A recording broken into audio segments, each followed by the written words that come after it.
সুপ্রিয় দর্শক, স্বাগত জানাচ্ছে। মধ্যপ্রাচ্যের আকাশ যেন বারুদের গন্ধে ভারী হয়ে উঠেছে।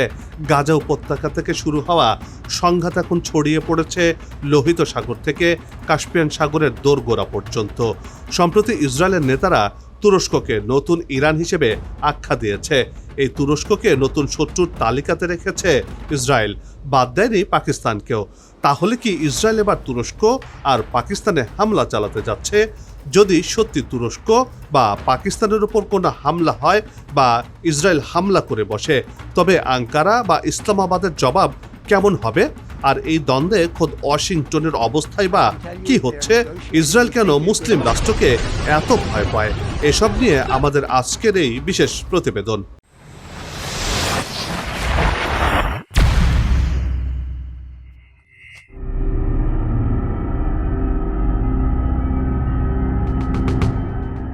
মাত্র 22,000 বর্গ কিলোমিটারের ছোট্ট দেশ ইসরায়েল, তবে দেশটির সামরিক আগ্রাসন, বিশেষ করে যুদ্ধপিপাসু প্রধানমন্ত্রী নেতানিয়াহুর নেতৃত্বে গোটা মধ্যপ্রাচ্যকে অস্থির করে তুলেছে।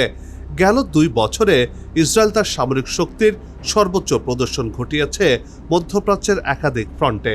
তথ্য বলছে এই সময়ের মধ্যে ইসরায়েল সরাসরি ফিলিস্তিন, লেবানন, সিরিয়া, ইয়েমেন এবং ইরানের সাথে যুদ্ধে জড়িয়েছে। এমনকি কাতার, তিউনিসিয়া এবং গ্রিসের জলসীমার কাছেও সামরিক তৎপরতা চালিয়েছে তেল আবিব।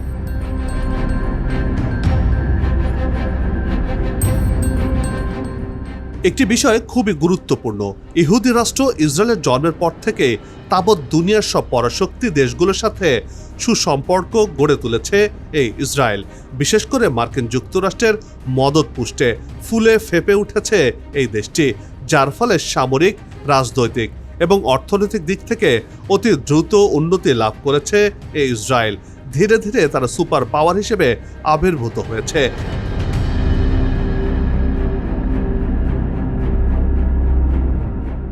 ইসরায়েলকে বলা হয়ে থাকে মধ্যপ্রাচ্যের যুক্তরাষ্ট্রের ভাড়াটে গুন্ডা, কারণ 21 শতকের এই নতুন যুদ্ধক্ষেত্রে ইসরায়েল কেবল যুদ্ধ করছে না, বরং গোটা অঞ্চল জুড়ে সংঘাতের আগুন ছড়িয়ে দিচ্ছে।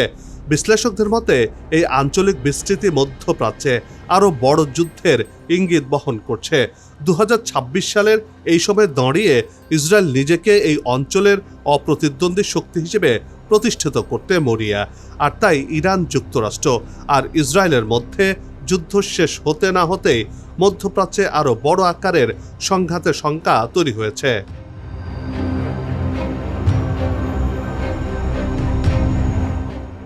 ইসরায়েলের পরবর্তী প্রধান শত্রু বা আর্চ নেমেসিস কে হতে যাচ্ছে তা নিয়ে এরই মধ্যে আন্তর্জাতিক মহলে নতুন করে ভবিষ্যৎবাণী ও বিশ্লেষণ শুরু হয়ে গেছে। ইরানের পর ইসরায়েলের প্রধান শত্রু হিসেবে পাকিস্তান ও তুরস্কের নাম নিয়ে গুঞ্জন শোনা যাচ্ছে। ইসরায়েলের বিশ্লেষক বোয়াজ গোলানি মধ্যপ্রাচ্যের পরিবর্তনশীল পরিস্থিতির দিকে ইঙ্গিত করেছেন। এর মধ্য দিয়ে তিনি আবারও এই অঞ্চলে নতুন যুদ্ধের শঙ্কার কথা জানিয়েছেন।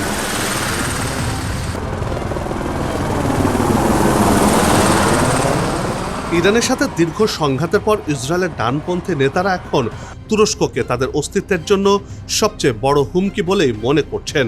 ইসরায়েল মনে করে তুরস্ক হলো নতুন এক ইরান। এর মূল কারণ এরদোয়ানের কঠোর ইসরায়েল বিরোধী অবস্থান এবং হামাস সহ বিভিন্ন ফিলিস্তিন গোষ্ঠীর প্রতি তার প্রকাশ্যে সমর্থন রয়েছে। ইরানের সঙ্গে যুদ্ধ বন্ধের আলোচনা চললে তেহরানকে ইসরায়েলের প্রধান শত্রুর তকমাটি অনিচ্ছা সত্ত্বেও ত্যাগ করতে হতে পারে। আর সেই শূন্যস্থান পূরণে এখন পাকিস্তান ও তুরস্কের মধ্যে এক ধরনের অদৃশ্য প্রতিযোগিতা চলছে, এমনটি মনে করছে ইসরায়েলের ডানপন্থী নেতারা।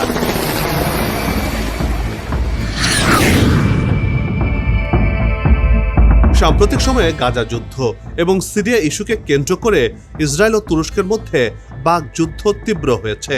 রাজনৈতিক উত্তেজনাও বেড়েছে এই দুই দেশের মধ্যে। সামাজিক যোগাযোগ মাধ্যমে ইসরায়েলের প্রধানমন্ত্রী বেঞ্জামিন নেতানিয়াহু তুরস্কের প্রেসিডেন্ট রিসেপ তাইপ এরদোয়ানের বিরুদ্ধে কঠোর মন্তব্য করেছেন, যার জবাবে আঙ্কারা থেকেও পাল্টা প্রতিক্রিয়া এসেছে। গাজায় চলমান গণহত্যা এবং সিরিয়ায় প্রভাব বিস্তারকে কেন্দ্র করে সম্প্রতি সপ্তাহে ইসরায়েল ও তুরস্কের মধ্যে উত্তেজনা চরম আকার ধারণ করেছে।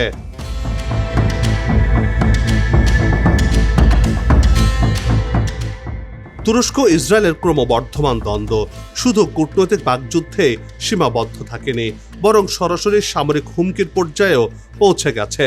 তুরস্কের প্রেসিডেন্ট রিসেপ তাইপ এরদোয়ান প্রয়োজনে তুর্কি বাহিনী ইসরায়েলের সামরিকভাবে প্রবেশ করতে পারে বলেও হুঙ্কার ছেড়েছেন, যেমনটি তারা অতীতে লিবিয়া এবং নাগর্নো কারাবাখ অঞ্চলে করেছে। তার এই মন্তব্য তাৎক্ষণিকভাবে আন্তর্জাতিক অঙ্গনে ব্যাপক প্রতিক্রিয়া সৃষ্টি করেছে এবং নতুন করে প্রশ্ন তুলেছে, মধ্যপ্রাচ্য কি আরেকটি বড় যুদ্ধের দিকে এগিয়ে যাচ্ছে? তুরস্ক সরাসরি বেনিয়ামিন নেতানিয়াহুকে বর্তমান শতাব্দীর হিটলার হিসেবে আখ্যায়িত করেছে।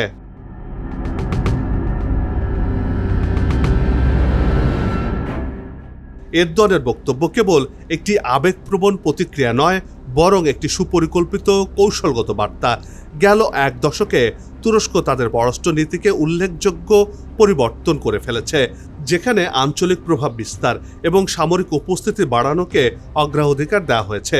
লিবিয়ায় গৃহযুদ্ধে তুরস্কের সরাসরি হস্তক্ষেপ এবং আজারবাইজানের পক্ষে কারাবাখ যুদ্ধে সামরিক সহায়তা প্রদান এই নীতির বাস্তব উদাহরণ রয়েছে। ফলে এরদোয়ানের সাম্প্রতিক বক্তব্যকে শুধুমাত্র রাজনৈতিক বক্তব্য হিসেবে দেখার সুযোগ কম, বরং এটি একটি সম্ভাব্য নীতিগত অবস্থানের প্রতিফলন।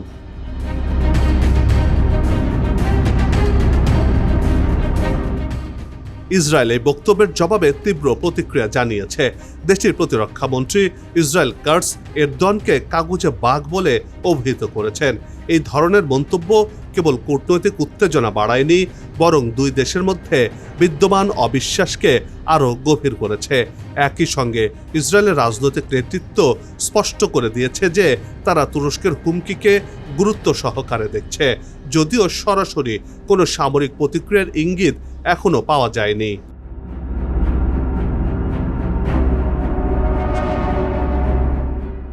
ইসরায়েল সামরিক দিক থেকে অত্যন্ত শক্তিশালী। মার্কিন প্রেসিডেন্ট ডোনাল্ড ট্রাম্পের সঙ্গে নেতানিয়াহুর ঘনিষ্ঠ সম্পর্ক ইসরায়েলকে একটি শক্তিশালী কূটনৈতিক অবস্থান দিয়েছে। যুক্তরাষ্ট্রের সামরিক শক্তি ব্যবহারের অনেকটা ব্ল্যাঙ্ক চেক পাওয়া নেতানিয়াহু মূলত যুক্তরাষ্ট্রের সমস্ত সামরিক শক্তিকে নিজের স্বার্থে ব্যবহার করছে। যুক্তরাষ্ট্রের সামরিক সহায়তা এবং উন্নত প্রযুক্তি ইসরায়েলের প্রতিরক্ষা সক্ষমতাকে উল্লেখযোগ্যভাবে বাড়িয়ে দিয়েছে। উন্নত প্রযুক্তি, গোয়েন্দা সক্ষমতা তো রয়েছেই। ইসরায়েলে আয়রন ডোম, অ্যারোসহ সর্বাধুনিক আকাশ প্রতিরক্ষা ব্যবস্থা রয়েছে, যা দেশটিকে সম্ভাব্য হামলা থেকে রক্ষা করতে গুরুত্বপূর্ণ ভূমিকা পালন করছে।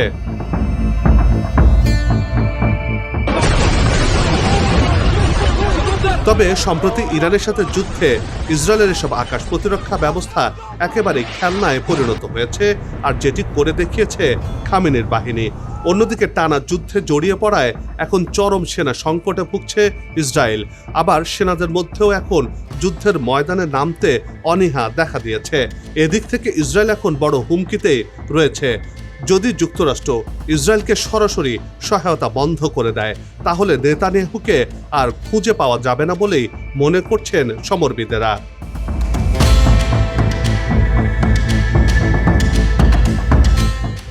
তুরস্ক ন্যাটো সদস্য হিসেবে যুক্তরাষ্ট্রের একটি গুরুত্বপূর্ণ মিত্র, যদিও সামরিক বছরগুলোতে তাদের সম্পর্ক নানা কারণে উত্তেজনাপূর্ণ হয়ে উঠেছে।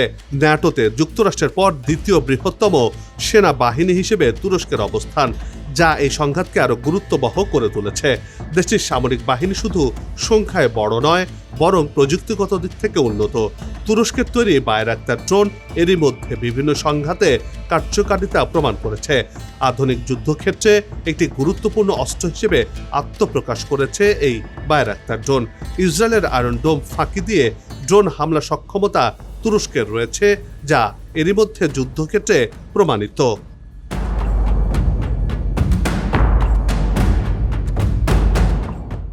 সম্প্রতি তুরস্ক নিজস্ব প্রযুক্তির স্টিল ডোম বা আকাশ প্রতিরক্ষা ব্যবস্থাও গড়ে তুলেছে, যা ইসরায়েলি ক্ষেপণাস্ত্র মোকাবেলায় সক্ষম।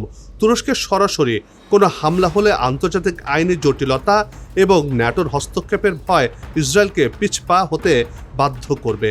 ফলে তুরস্কের পক্ষ থেকে কোনো সামরিক পদক্ষেপ নেওয়া হলে তা আঞ্চলিক ভারসাম্যে বড় ধরনের পরিবর্তন আনতে পারে। তাই সরাসরি তুরস্ক ইসরায়েল সংঘর্ষ হলে তা হবে অত্যন্ত জটিল এবং বহুমাত্রিক।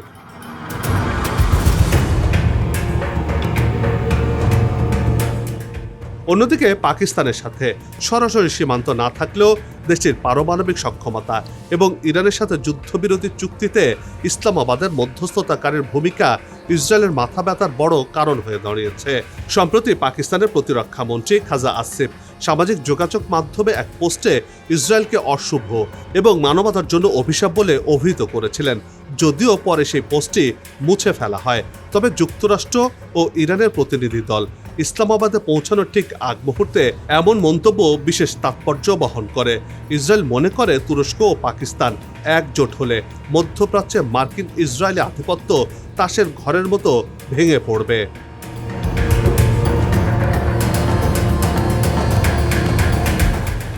পাকিস্তান বরাবরই সতর্ক করেছে, আঞ্চলিক অস্থিরতায় পাকিস্তান নীরব দর্শক হয়ে থাকবে না। ইসরায়েলের যে কোনো উস্কানির জবাবে পাকিস্তান তার দূরপাল্লার ক্ষেপণাস্ত্র এবং শক্তিশালী নৌবাহিনী ব্যবহার করতে দ্বিধা করবে না। বিশেষ করে পাকিস্তানের শাহিন এবং গজনভি সিরিজের ক্ষেপণাস্ত্রগুলো সরাসরি ইসরায়েলের ভূখণ্ডে আঘাত আনতে সক্ষম। দেশটিতে পারমাণবিক অস্ত্র মজুত রয়েছে, আবার যুক্তরাষ্ট্রের ঘনিষ্ঠ হিসেবেও পরিচিত। তাই পাকিস্তানে হামলা করতে হলে 10 বার ভাবতে হবে ইসরায়েলকে।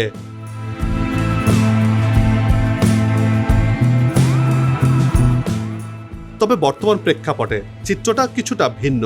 ইরান যুক্তরাষ্ট্র শান্তি চুক্তিতে পাকিস্তান যেহেতু প্রধান মধ্যস্থতাকারী, তাই আমেরিকা এই মুহূর্তে নতুন করে তুরস্ক বা পাকিস্তানের মতো বড় শক্তির সাথে যুদ্ধে জড়াতে চাইবে না।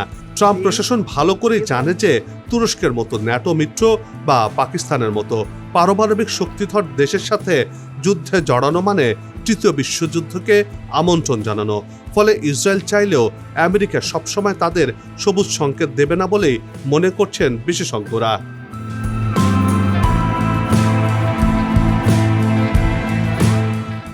তুরস্ক এবং পাকিস্তান উভয় দেশই সামরিক এবং কূটনৈতিকভাবে অনেক বেশি আত্মবিশ্বাসী। ইসরায়েল যদি মনে করে তারা অতীতের মতো একতরফা হামলা চালিয়ে পার পেয়ে যাবে, তবে তারা ভুল করবে।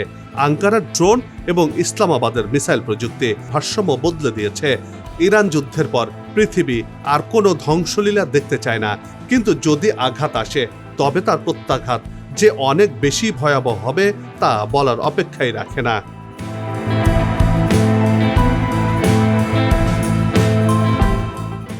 ইসরায়েল আসলে কোনো দেশকে ভয় পায় না, তারা ভয় পায় মুসলিম বিশ্বের ঐক্যকে।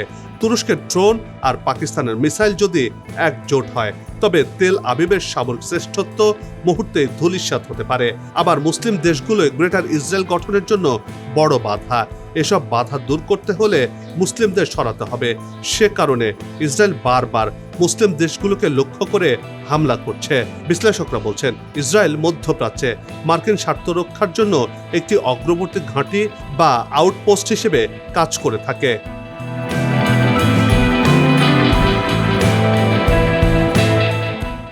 গাজা যুদ্ধের গতি, প্রকৃতি, যুক্তরাষ্ট্রের নীতি, ইরানের অবস্থান এবং আঞ্চলিক শক্তিগুলোর কৌশলগত সিদ্ধান্তের ওপর ভবিষ্যৎ পরিস্থিতি কোন দিকে গড়াবে তা নির্ভর করবে। তবে একটি বিষয় স্পষ্ট, মধ্যপ্রাচ্যে তুরস্ক ইসরায়েলের এই প্রতিদ্বন্দ্বিতা আগামী দিনগুলোতে আরও গুরুত্বপূর্ণ হয়ে উঠবে এবং বিশ্ব রাজনীতিতে এর প্রভাব ক্রমশ বাড়তে থাকবে। এর ফলে তুরস্ক এবং পাকিস্তান এই দুই পরাশক্তি সংমিশ্রণ ইসরায়েলের জন্য একটি দুঃস্বপ্ন হতে পারে। তবে শেষ পর্যন্ত কূটনৈতিক টেবিলে সমাধান আসে নাকি যুদ্ধক্ষেত্রে, সেটাই এখন দেখার বিষয়।